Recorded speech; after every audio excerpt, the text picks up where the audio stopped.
ఒక వ్యక్తి ఇల్లు కట్టుకోవడానికి జేసీబీతో గుంతలు తవ్విస్తున్నాడు. సడన్ గా ఒక అస్థిపంజరం బయటపడింది. ఎముకల మధ్యలో 2 బంగారు కడ్డీలు కూడా కనిపించాయి. ఎవరైనా చనిపోతే అక్కడ పాతిపెట్టి ఉంటారేమో అని మొదట అనుకున్నారు. కానీ బంగారం కడ్డీలు ఎందుకు ఉన్నాయో ఎవరికీ అర్థం కాలేదు. పోలీసులు ఇన్వెస్టిగేషన్ చేస్తుంటే 10 ఏళ్ల నాటి విషయం బయటపడింది. ఇంతకీ ఆ మిస్టరీ ఏంటి? ఆ రోజు 2005 ఆగస్టు 12 ఉదయం 11 గంటలు. అది కేరళ కొల్లం జిల్లాలో భరణికావు అనే అందమైన ఊరు. ప్రశాంతంగా ఉండే ఆ ఊరి నుంచి పోలీస్ స్టేషన్కు ఫోన్ కాల్ వచ్చింది. సమాచారం అందుకున్న వెంటనే పోలీసులు హుటాహుటిన ఆ ఇంటికి బయలుదేరారు. పోలీసులు అక్కడికి చేరుకునేసరికి జనం గుమికూడి ఉన్నారు. వారి ముఖాల్లో ఏదో తెలియని ఉత్కంఠ కనిపిస్తోంది. అక్కడికి వెళ్ళిన పోలీసులు ఒక దృశ్యాన్ని చూశారు. అది 6 అడుగుల పొడవు ఉన్న ఒక సమాధి లాంటి గుంత. అందులో ఒక అస్థిపంజరం ఉంది. దాన్ని చూస్తుంటేనే అది చాలా ఏళ్ల క్రితం నాటిదని, అందులో ఏదో మిస్టరీ దాగి ఉందని అర్థమవుతోంది. అసలు కథ ఏంటంటే, ఇల్లు కట్టుకోవాలనే ఉద్దేశంతో నెల రోజుల క్రితం ఆ స్థలాన్ని అశోకన్ అనే వ్యక్తి కొన్నాడు. పరిసరాలను శుభ్రం చేసి చెత్తను తొలగించడానికి జేసీబీని పిలిపించాడు. ఆ తర్వాత కూలీలతో పునాదుల కోసం గుంతలు తవ్వించాడు. అలా తవ్వుతుండగా ఈ అస్థిపంజరం బయటపడింది. అది చూసి అశోకన్ కంగారు పడ్డాడు. నెల క్రితమే ఈ స్థలాన్ని సిసిలి అనే మహిళ దగ్గర కొన్నానని అతడు పోలీసులకు వివరంగా చెప్పాడు. అప్పుడు ఒక కానిస్టేబుల్ ఆ గుంతలోకి దిగాడు. అస్థిపంజరాన్ని పరీక్షగా చూశాడు. బయటకు వచ్చి ఎస్ఐతో ముఖ్యమైన విషయం చెప్పాడు. సార్, ఇది సాధారణంగా పాతిపెట్టిన శవం కాదు, ఇందులో ఏదో తేడా ఉందని చెప్పాడు. ఎందుకంటే కేరళలో ఎవరైనా చనిపోతే సంప్రదాయబద్ధంగా అంత్యక్రియలు చేస్తారు. డెడ్ బాడీకి జీన్స్ అస్సలు వేయరు. అందుకే ఇది హత్య అయి ఉండవచ్చన్న అనుమానం కలిగింది. కాసేపట్లోనే కొల్లం నుండి ఫోరెన్సిక్ టీమ్ భరణికావుకు చేరుకుంది. వారు ఒక తెల్లని షీటును పరిచారు. ఆ గొయ్యి లోపలికి దిగి చూస్తే ఆ అస్థిపంజరం చాలా ఏళ్ల క్రితం పాతిపెట్టిన మానవ శరీరంలా అనిపించింది. ఎముకలు పటుత్వం కోల్పోయి ఒక్కోటి విరిగిపోతున్నాయి. ఆశ్చర్యకరమైన విషయం ఏంటంటే, పాతకాలంలో వాడే జీన్స్ అవశేషాలు అక్కడి మట్టిలో అతుక్కుని ఉన్నాయి. ఎముకల రంగులో కూడా స్పష్టమైన మార్పు ఉంది. మట్టిలో కలిసి చాలా కాలంగా ఉండడం వల్ల అవి పసుపు రంగులోకి మారిపోయాయి. పుర్రె ఉంది, దవడ ఎముక ఉంది, మిగిలిన భాగాలన్నీ అలాగే ఉన్నాయి. కానీ ఎముకలు మాత్రం దేనికవే విడిపోతున్నాయి. ఫోరెన్సిక్ టీం చాలా జాగ్రత్తగా ఎముకలు చెదిరిపోకుండా ఒక్కో భాగాన్ని బయటకు తీసి బయటపరిచిన షీట్పై అమర్చారు.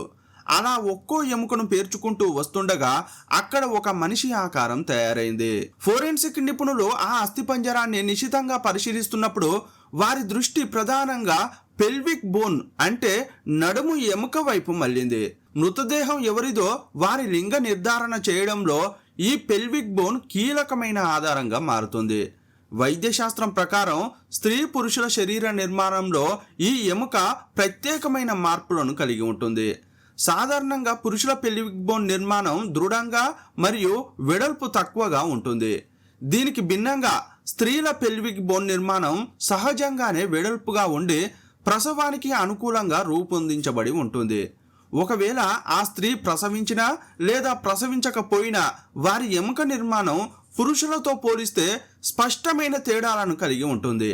అయితే అది పురుషుడిదా లేదా లేడీదా అని ఎటువంటి సందేహం లేకుండా ఖచ్చితంగా నిర్ధారించడానికి శాస్త్రవేత్తలు వి ఆకారాన్ని పరిశీలిస్తారు.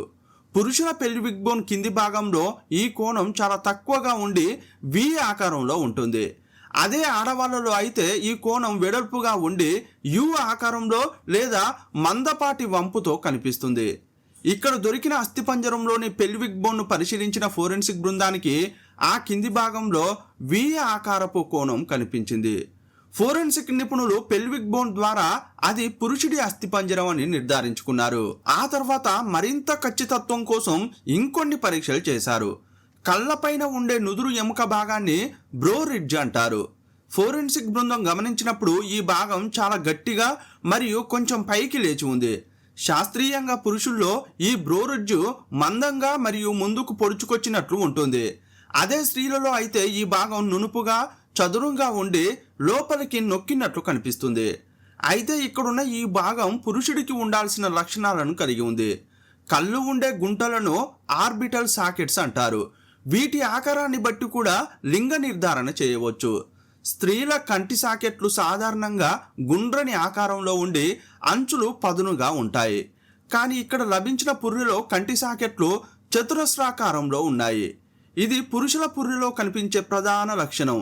దవడ ఎముక నిర్మాణం కూడా లింగ నిర్ధారణలో చాలా కీలకమైంది.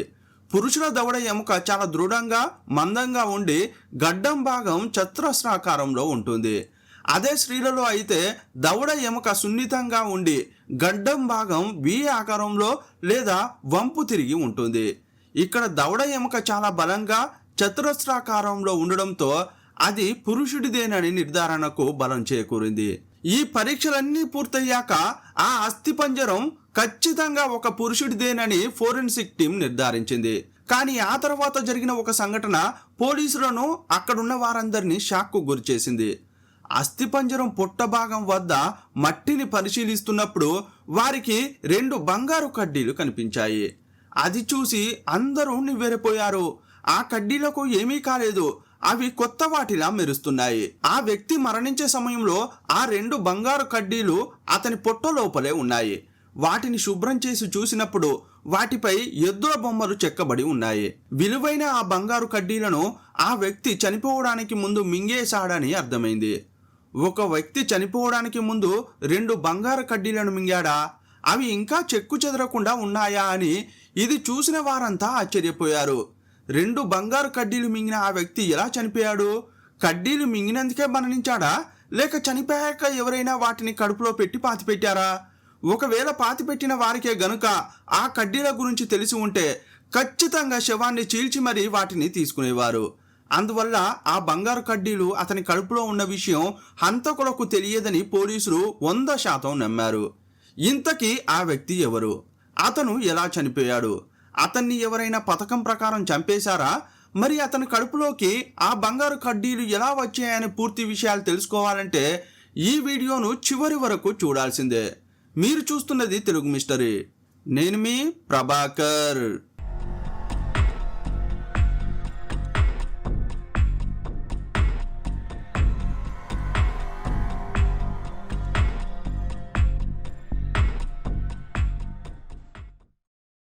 అశోకన్ ఆ స్థలాన్ని కొని కేవలం నెల రోజులే అయింది.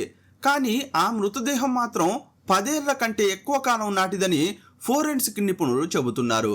అందువల్ల ఆ స్థలాన్ని అశోకన్కు అమ్మిన సిసిలి అనే లేడీని పోలీసులు రప్పించారు. అక్కడికి వచ్చిన సిసిలిని పోలీసులు విచారించారు. ఆమె 1991లో కారి కర్నవర్ అనే వ్యక్తి దగ్గర ఆ స్థలాన్ని కొన్నానని చెప్పింది. తను అక్కడ ఇల్లు కట్టుకోవాలని ఆ స్థలం కొన్నప్పటికీ కొన్ని కారణాల వల్ల ఆ నిర్మాణం జరగలేదు.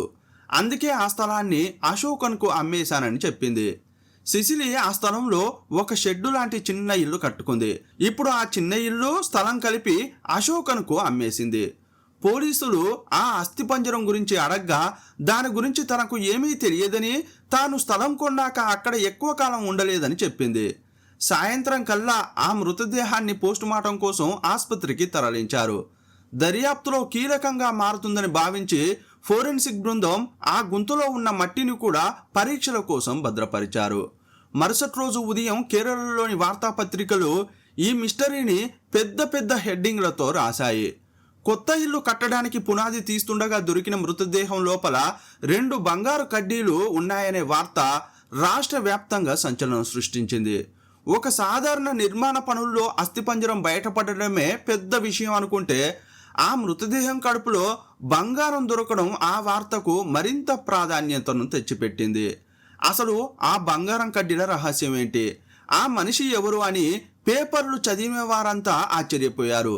అసలు ఏం జరిగిందో తెలుసుకోవాలనే ఉత్కంఠతో ఎదురుచూశారు.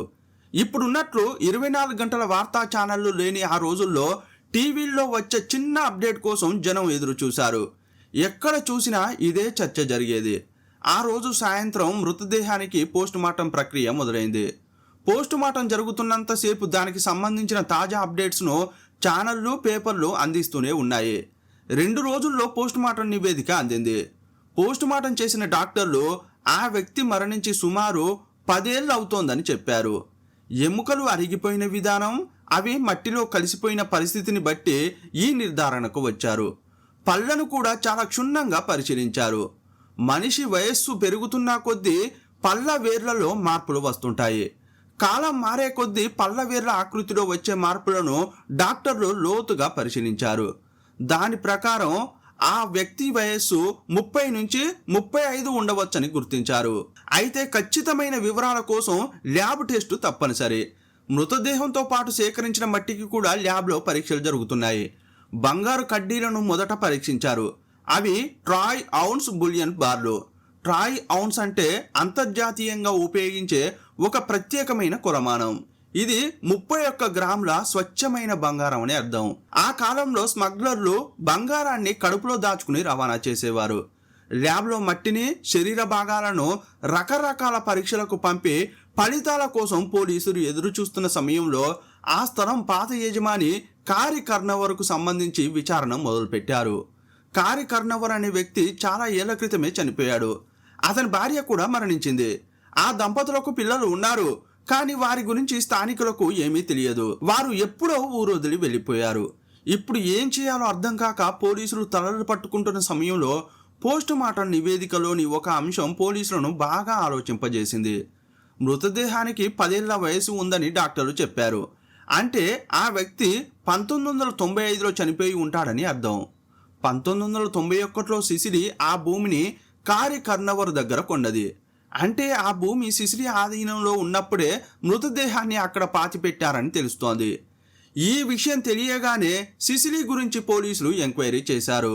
సిసిలి గురించి విచారించిన పోలీసులకు ఆమెకు 2 పిల్లలు ఉన్నారని తెలిసింది. కానీ వారి మధ్య ఏజ్ గ్యాప్ చాలా ఉంది. సిసిలి ఇప్పుడు తన రెండో భర్తతో కలిసి ఉంటోంది.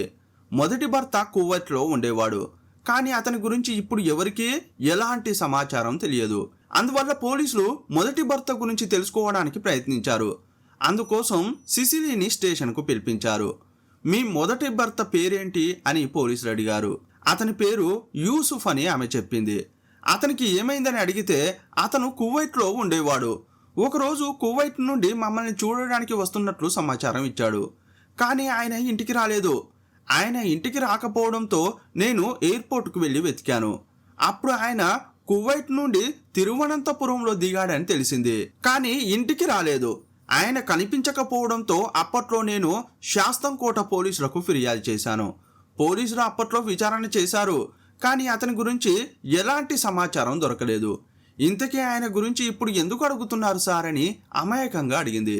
బదులేమీ చెప్పని పోలీసులు, ఇంతకీ మీ 2 పిల్లల వయసులో ఇంత గ్యాప్ ఎందుకు ఉందో తెలుసుకోవచ్చా అని అన్నారు.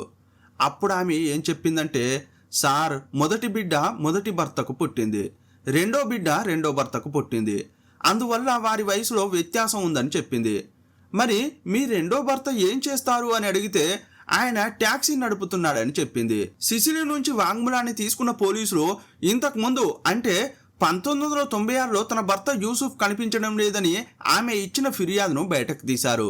ఆ ఫిర్యాదు ఆధారంగా పోలీసులు అప్పట్లో చేసిన విచారణ వివరాలు ఆ ఫైల్లో ఉన్నాయి. వాటిని గమనించినప్పుడు వారికి ఒక విషయం అర్థమైంది. కువైట్ నుండి యూసుఫ్ 1996 నవంబర్ 6వ తేదీన తిరువనంతపురానికి చేరుకున్నాడు. కానీ సిసిలి నవంబర్ 9న ఫిర్యాదు చేసింది. అంటే ఆ 2 తేదీల మధ్య 3 రోజుల వ్యత్యాసం ఉంది. ఫిర్యాదు చేయడంలో ఎందుకు ఇంత ఆలస్యమైందని పోలీసులకు అనుమానం కలిగింది. అప్పుడు సిసిలిని మళ్ళీ స్టేషన్కు పిలిపించారు. ఆమె ఏం చెప్పిందంటే, సార్, యూసుఫ్ గల్ఫ్ నుండి వచ్చినప్పుడు ముందుగా స్నేహితులను కలవడానికి వెళ్తుంటాడు, ఆ తర్వాతే ఇంటికి వస్తాడు. మొదట స్నేహితులకు ఇవ్వాల్సిన సామాన్లు ఇస్తాడని చెప్పింది.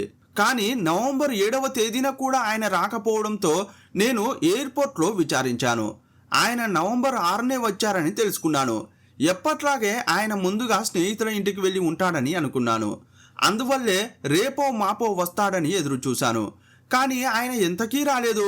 చివరకు 8వ తేదీన కువైట్లో ఉన్న యూసుఫ్ స్నేహితులకు ఫోన్ చేశాను. వారిలో ఎవరైనా అతనికి సామాన్లు ఇచ్చి పంపారా, లేదా వారిలో ఎవరి ఇంటికైనా ఆయన వెళ్ళాడా అని ఆరా తీసింది. అక్కడున్న స్నేహితులందరికీ ఫోన్ చేసి అడిగినా వారిలో ఎవరు మా ఇంటికి యూసుఫ్ వెళ్ళలేదని చెప్పారు. అందువల్లే మరుసటి రోజు అంటే నవంబర్ 9వ తేదీన ఉదయం సిసిలి శాస్తంకోట పోలీస్ స్టేషన్లో ఫిర్యాదు చేసింది. ఆ ఫైల్లో ఇదంతా వివరంగా ఉంది. 1996 నవంబర్ నెలలో ఊరికి వచ్చిన యూసుఫ్ ఆ తర్వాత ఎక్కడికి వెళ్ళాడు, ఏమయ్యాడు అనేది ఎవరికీ తెలియదు. కువైట్లో ఉన్న అతని స్నేహితుల ఇళ్లకు వెళ్ళిన పోలీసులు అతని గురించి విచారించారు. వారు ఇచ్చిన సమాధానాలు కూడా ఆ ఫైల్లో ఉన్నాయి. దాంతోపాటు ఆ ఫైల్లో మరో పత్రం కూడా ఉంది. అది కువైట్ నుండి తిరువనంతపురానికి వచ్చిన ప్రయాణికుల జాబితా. ఆ జాబితాలో యూసుఫ్ పేరు స్పష్టంగా ఉంది. ఆ లిస్టు ద్వారా యూసుఫ్ తిరువనంతపురానికి చేరుకున్నాడని 100% స్పష్టమవుతోంది. కానీ ఆ తర్వాత ఆయన ఎవరికీ కనిపించలేదు. సిసిలీ మరియు ఆమె బంధువులు యూసుఫ్ కోసం చాలా చోట్ల వెతికారు. కానీ కాలం గడిచే కొద్దీ ఆ విచారణ ఆగిపోయింది. ఆ సమాచారం అంతా ఇప్పుడు తెలుసుకున్న పోలీసులు ఇంతకీ యూసుఫ్కు ఏమైందని ఆలోచించారు. ఇప్పుడు పోలీసుల దగ్గర ఒక మృతదేహం ఉంది. ఒకవేళ అది యూసుఫ్దేనా అనే అనుమానం కలిగింది. అందుకే వారు ఇప్పుడు ఆ దిశగా ఆలోచించడం మొదలుపెట్టారు. యూసుఫ్ మృతదేహంలో దొరికిన ఆ 2 బంగారు కడ్డీలు ఈ కేసులో చాలా ముఖ్యమైన విషయంగా దర్యాప్తు బృందానికి అనిపిస్తోంది. ఏదైనా స్మగ్లింగ్ ముఠా కోసం ఆ బంగారు కడ్డీలు పొట్టలో పెట్టుకుని తిరువనంతపురం ఎయిర్పోర్టుకు వచ్చిన యూసుఫ్ను వాటి కోసం స్మగ్లర్లు చంపేశారా అని సందేహపడ్డారు. ఒకవేళ అదే నిజమైతే ఆ మృతదేహం ఇక్కడికి ఎలా వచ్చింది? యాక్చువల్గా అక్కడ దొరికిన మృతదేహం యూసుఫ్దే అని ఇంకా రుజువు కాలేదు. అది రుజువు కావాలంటే DNA పరీక్ష జరగాలి. మరోవైపు ల్యాబ్లో ఆ పరీక్ష జరుగుతోంది. పోలీసులు DNA రిపోర్టు కోసం ఎదురు చూస్తున్న సమయంలో ల్యాబ్ నుండి మరికొన్ని ఫలితాలు వచ్చాయి. ల్యాబ్ నుండి వచ్చిన మొదటి ఫలితాల్లో ఒకటి కార్బన్ డేటింగ్కు సంబంధించింది. మన శరీరంలో కార్బన్ ఉంటుంది. కార్బన్ 12, కార్బన్ 14 వంటివి ఉంటాయి. మనం మరణించి మృతదేహంగా మారినప్పుడు అవి మట్టిలో కలిసిపోతాయి. కాలక్రమేణా కార్బన్ 14 పూర్తిగా మట్టిలో కలిసిపోతుంది. కానీ కార్బన్ 12లో చాలా చిన్న మార్పు మాత్రమే ఉంటుంది. మట్టిలో కలిసిన కార్బన్ 14ను స్వల్ప మార్పు ఉన్న కార్బన్ 12ను క్షుణ్ణంగా పరిశీలించినప్పుడు ఆ మృతదేహం ఎంత పాతదో తెలుసుకోవచ్చు. అలా చేసినప్పుడు ఆ వ్యక్తి చనిపోయి సుమారు 9 నుండి 9.5 ఏళ్ళు అయ్యిందని స్పష్టమైంది. ఈ నివేదికతో పాటు సాయిల్ అండ్ ఎన్విరాన్మెంటల్ టెస్ట్ నివేదిక కూడా అందింది. అస్థిపంజరం దొరికిన చోట మట్టిని సేకరించిన ఫోరెన్సిక్ బృందం దాన్ని కూడా ల్యాబ్కు పంపింది. ఇప్పుడు ఆ ఫలితాలు కూడా వచ్చాయి. మన శరీరంలో నైట్రోజన్, ఫాస్ఫరస్ పుష్కలంగా ఉంటాయి. మనం చనిపోయిన తర్వాత అవి మట్టిలో కలిసిపోతాయి. మన శరీరంలోని ఫాస్ఫరస్ మరియు నైట్రోజన్ మట్టిలో కలిసిపోయే సమయాన్ని ఖచ్చితంగా లెక్కించవచ్చు. అస్థిపంజరం దొరికిన సమయంలో సేకరించిన మట్టిలో ఎంత ఫాస్ఫరస్, ఎంత నైట్రోజన్ ఉందో విశ్లేషించడం ద్వారా ఆ నైట్రోజన్ మరియు ఫాస్ఫరస్ ఆ స్థితికి చేరుకోవడానికి ఎన్ని ఏళ్ళు పట్టిందో కనుగొనవచ్చు. సాయిల్ అండ్ ఎన్విరాన్మెంటల్ టెస్ట్ అనేది చాలా అద్భుతమైన పరీక్ష. ఆ పరీక్ష ఆధారంగా ల్యాబ్ వాళ్ళు మృతదేహం వయస్సును మరోసారి స్పష్టంగా చెప్పారు. 9.5 నుంచి 10 ఏళ్ల క్రితం చనిపోయిన వ్యక్తి మృతదేహమే అక్కడ పాతి పెట్టబడిందని ఇప్పుడు తెలిసింది. ఇక అది ఎవరిదో తెలిస్తే కేసును ఛేదించడం కాస్త సులువు అవుతుంది. ఇదే సమయంలో పోలీసులు DNA పరీక్షా ఫలితాల కోసం ఎదురు చూస్తుండగా అవి కూడా వచ్చేశాయి. ఆ మృతదేహం యూసుఫ్దే అని నిర్ధారణ అయింది. 1996 నవంబర్ 9న యూసుఫ్ కనిపించడం లేదని సిసిలీ ఫిర్యాదు చేసింది. ఆ ఫిర్యాదు మేరకు అప్పట్లో పోలీసులు చేసిన విచారణకు ఇప్పుడు ఫలితం దక్కింది. యూసుఫ్ చనిపోయిన సమయంలో ఆ ఇంట్లోనే సిసిలీ నివాసం ఉండేది. వారు ఉండే షెడ్ పక్కనే అస్థిపంజరం బయటపడింది. మరి యూసుఫ్ను అక్కడ పాతిపెట్టినప్పుడు అదే కాంపౌండ్లోనే ఉంటున్న సిసిలీకి ఇది ఖచ్చితంగా తెలిసి ఉంటుంది. సిసిలీకి తెలియకుండా అక్కడ గుంత తీసి యూసుఫ్ను పాతిపెట్టడం అసాధ్యం. మనం ఉంటున్న ఇంటి పక్కనే ఎవరో వచ్చి గుంత తీసి మృతదేహాన్ని పాతిపెడితే సహజంగానే అది మనకు తెలుస్తుంది. మృతదేహం కుళ్ళిపోయినప్పుడు వచ్చే వాసన కూడా ఆ విషయాన్ని మనకు తెలియజేస్తుంది. మరి సిసిలీ ఇంటి పక్కన పాతిపెట్టిన మృతదేహం విషయం సిసిలీకి తెలియలేదా, లేక తెలిసి కూడా తెలియని దానిలా నటించిందా?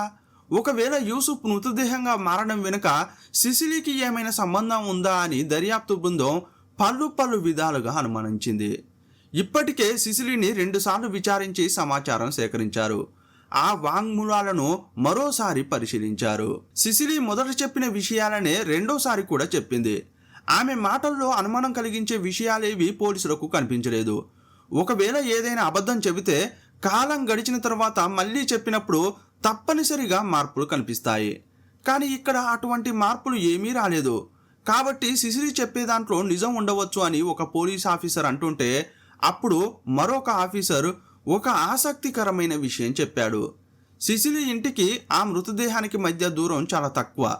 అంత దగ్గరగా ఒక మృతదేహాన్ని పాతిపెడితే ఇంట్లో ఉన్నవారికి తప్పకుండా తెలుస్తుంది. అది సిసిలికి తెలియకూడదంటే ఆ సమయంలో సిసిలి ఆ ఇంట్లో ఉండి ఉండకూడదు. దీనిపై స్పష్టత వస్తేనే ఈ కేసులో సిసిలిని మళ్ళీ విచారించాలా వద్దా అని నిర్ణయించుకోవచ్చు అనుకున్నారు. అందుకోసం పోలీసు బృందం సిసిలి ఇంటి పక్కన ఉన్న వారితో మాట్లాడడం మొదలుపెట్టారు. చాలామందికి ఆ పాత విషయాలన్నీ గుర్తున్నాయి. సిసిలి ఏ సంవత్సరంలో అక్కడి నుండి వెళ్ళిపోయిందో వారికి బాగా తెలుసు. వారిని అడిగినప్పుడు పోలీసులకు ఒక విషయం అర్థమైంది. 1995, 96, 97, 98 సంవత్సరాల్లో సిసిలి ఆ ఇంట్లోనే ఉంది. సిసిలి అక్కడ ఉంటున్న సమయంలోనే యూసుఫ్ మృతదేహంగా మారాడు. అలాంటప్పుడు యూసుఫ్ ఎలా మరణించాడో సిసిలిని అడగక తప్పదు. అందువల్ల పోలీసులు సిసిలిని మళ్ళీ పిలిపించారు. ఈసారి సిసిలి రెండో భర్త ఎల్డోను కూడా పోలీస్ స్టేషన్కు పిలిపించారు. ఎల్డోను అప్పటికే పోలీసులు విచారించిన స్థానికుల నుండి వినిపించిన 1-2 మాటలు పోలీసులకు అనుమానాన్ని కలిగించాయి. యూసుఫ్ కువైట్లో ఉన్నప్పుడు సిసిలికి ఎక్కడికైనా వెళ్ళాలని అనిపిస్తే ఆమె ఎల్డో యొక్క కార్నే పిలిపించుకునేది. ఆ పరిచయమే తర్వాతి కాలంలో సిసిలిని ఎల్డో పెళ్లి చేసుకునే స్థాయికి తీసుకెళ్ళింది. అయితే వారిద్దరి మధ్య ఉన్న సంబంధంపై జనాల్లో ఎన్నో రూమర్లు ఉన్నాయి. వాటిని గమనించిన పోలీసులు ఆ ఇద్దరిని స్టేషన్కు పిలిపించారు. సిసిలిని ఎల్డోను వేరు గదుల్లో ఉంచి తమదైన శైలిలో విచారించారు. సిసిలితో పోలీసులు ఏమన్నారంటే, ఇదిగో చూడమ్మా, యూసుఫ్ హత్యకు గురయ్యాడు. కానీ ఆ పని ఎవరు చేశారో మాకు తెలియదు. సిసిలి, నీకు దాని గురించి ఏమైనా సమాచారం ఉంటే దాచకుండా మాకు చెప్పు. అలాగాని చెబితే యూసుఫ్ కడుపులో దొరికిన ఆ 2 బంగారు కడ్డీలు నీకే దక్కుతాయని ఆశ చూపారు. పోలీసులు అలా అనగానే ఆమె ప్రలోభానికి గురైంది. అందువల్ల ఏం చెప్పిందంటే, సార్, యూసుఫ్ను చంపింది ఎల్డోనే అని అసలు విషయం చెప్పింది. అది విని పోలీసులు షాక్ అయ్యారు. ఏమ్మా, ఎల్డో నీ భర్త కదా, నీ భర్త పైనే ఇలా నిందలు వేస్తున్నావా అని పోలీసులు అడిగితే, అవును సార్, అతను ఇప్పుడు నా భర్తే, కానీ అప్పట్లో అతను నా భర్త కాదు కదా అని చాలా నిర్లక్ష్యంగా సమాధానం ఇచ్చింది. సిసిలి నిజం ఒప్పుకుందని భావించిన పోలీసులు పక్క గదిలో ఉన్న ఎల్డో దగ్గరకు వెళ్ళి సిసిలి వాస్తవం చెప్పింది. యూసుఫ్ను చంపింది నువ్వేనని ఆమె మాకు స్పష్టంగా చెప్పిందని అన్నారు. ఆ మాట వినగానే ఎల్డో ముఖంలో కంగారు మొదలైంది. అతను నెమ్మదిగా తలదించుకుని, సార్, అందులో ఒక చిన్న తేడా ఉంది. యూసుఫ్ను చంపడంలో నాకు బాగా ఉంది, కానీ సిసిలి చెప్పడం వల్లే నేను ఆ పని చేశాను అని అన్నాడు. ఆ తర్వాత అసలు ఆ రోజు ఏం జరిగిందో మొత్తం చెప్పడం మొదలుపెట్టాడు. సార్, నేను మరియు సిసిలి కలిసి యూసుఫ్ను ఎయిర్పోర్ట్ నుండి పికప్ చేసుకోవడానికి 6వ తేదీనే వెళ్ళాం. మేము సమీపంలోని ఒక హోటల్లో గది తీసుకున్నాం. కువైట్ నుండి యూసుఫ్ రాగానే అతన్ని ఆ గదికి తీసుకెళ్ళాం. మేమిద్దరం కలిసి ప్లాన్ ప్రకారం అతనికి బాగా మద్యం తాగించాం. ఆ రోజు బాగా తాగి స్పృహ కోల్పోయిన యూసుఫ్ను నేను మరియు సిసిలి కలిసి కారులో ఎక్కించుకున్నాం. ఆ తర్వాత తిరువనంతపురం నుండి శాస్తం కోటకు తిరిగొచ్చాం. చీకటిగా ఉన్న ఒక నిర్మానుష్య ప్రాంతం రాగానే మేము కారు ఆపి స్పృహ లేకుండా పడి ఉన్న యూసుఫ్ను ఊపిరాడకుండా చేసి దారుణంగా చంపేశాం. యూసుఫ్ ప్రాణం పోయిందని నిర్ధారించుకున్న తర్వాతే మేము మళ్ళీ కారును స్టార్ట్ చేశాం. అర్ధరాత్రి అయిన తర్వాత మేము యూసుఫ్ మృతదేహంతో సిసిలి ఇంటికి చేరుకున్నాం. అక్కడ మేము అప్పటికే ఒక గుంత తవ్వి ఉంచాం. ఆ గుంతలో యూసుఫ్ మృతదేహాన్ని పడేసి మట్టితో కప్పేశాం. ఆ తర్వాత ఒక ప్లాన్ వేశాం. మరుసటి రోజు పగలు స్థానికులకు ఏమాత్రం అనుమానం రాకూడదని ఆ ఇంట్లో ఉన్న ఒక కుక్కకు విషం పెట్టి చంపేశాం. ఆ కుక్కను కూడా గుంత తీసి మట్టితో కప్పేశాం.